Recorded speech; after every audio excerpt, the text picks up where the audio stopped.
E eu gosto muito de preservar o ambiente. Se você vai perceber que quando Adão peca, ele não perde Deus, ele perde o jardim, ele perde o ambiente. O ambiente é onde Deus se manifesta. Eu sou um cara que eu não sei muitas coisas, não estudei muitas coisas, mas se tem uma coisa que eu aprendi com o Espírito Santo foi estar num ambiente de reverência e de temor. E se tem uma coisa que atrapalha a ação do Espírito, é a falta de reverência.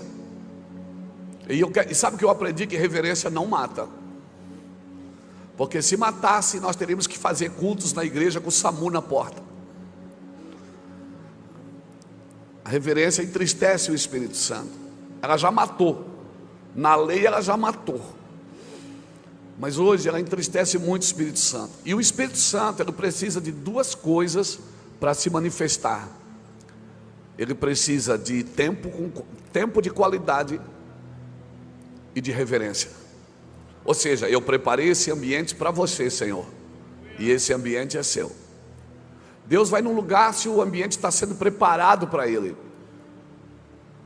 Às vezes nós vamos em muitos lugares que só tem gente, mas Deus não está mais. Isso me assusta um pouco.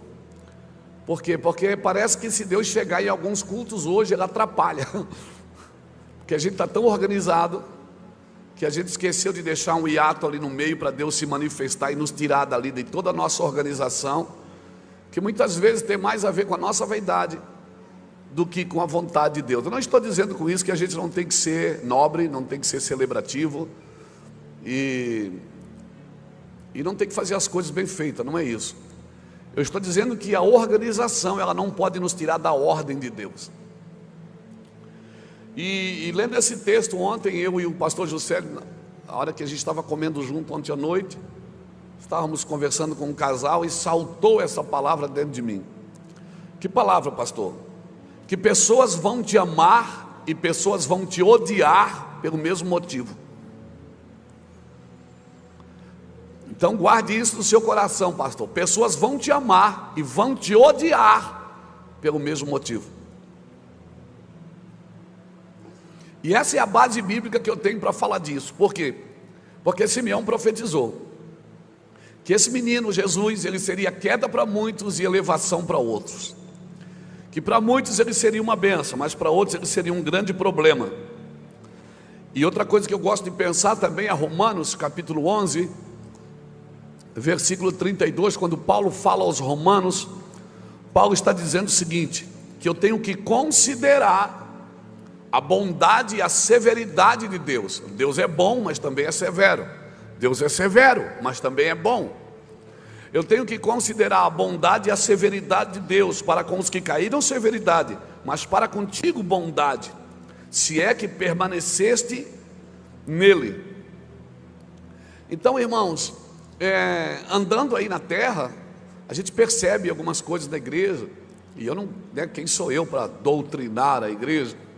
Eu acho que quem doutrina a igreja é o Espírito Santo. Mas eu gostaria de colocar algumas coisas na mesa que a gente pode pensar nelas, que elas vão nos ajudar um pouquinho. E eu queria falar um pouquinho nessa manhã para nós, que Jesus é alvo de contradição e ponto final. Então você não tem que ser pastor de igreja para agradar todo mundo. Você não vai ser pastor de igreja que você vai fazer bem para todo mundo. Tem pessoas que vão fazer mal para você e você vai fazer mal para elas. Por quê? Porque esse é o plano eterno de Deus. Evangelho é isso.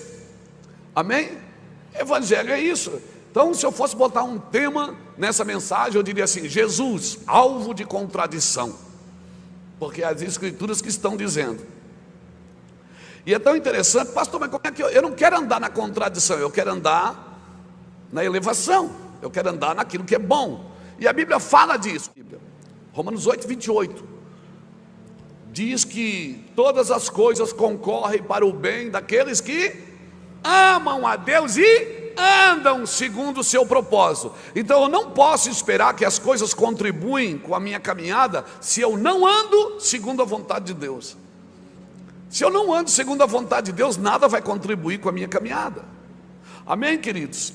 Então eu preciso entender isso, porque se eu não entendo, eu acabo saindo do plano de Deus. Eu acho que a igreja só vai fazer bem, a igreja tem que fazer bem para todo mundo. Não, irmãos, tem gente que vai sair do culto com raiva de você. E para mim isso é um grande avivamento. Avivamento não é a tampa voando, é o fundo caindo. Avivamento não é quando você sai alegre, meu Deus, que palavra, estou aliviado. Não, ninguém quer aliviar ninguém, não. A palavra não é para te aliviar, não, é para te conduzir no propósito de Deus. Avivamento não é quando você sai alegre com você mesmo, é quando você sai alegre com o pregador, é quando você sai triste com você mesmo. É quando você analisa o que foi dito e você pensa, cara, eu não sou crente, eu preciso melhorar o que eu estou fazendo.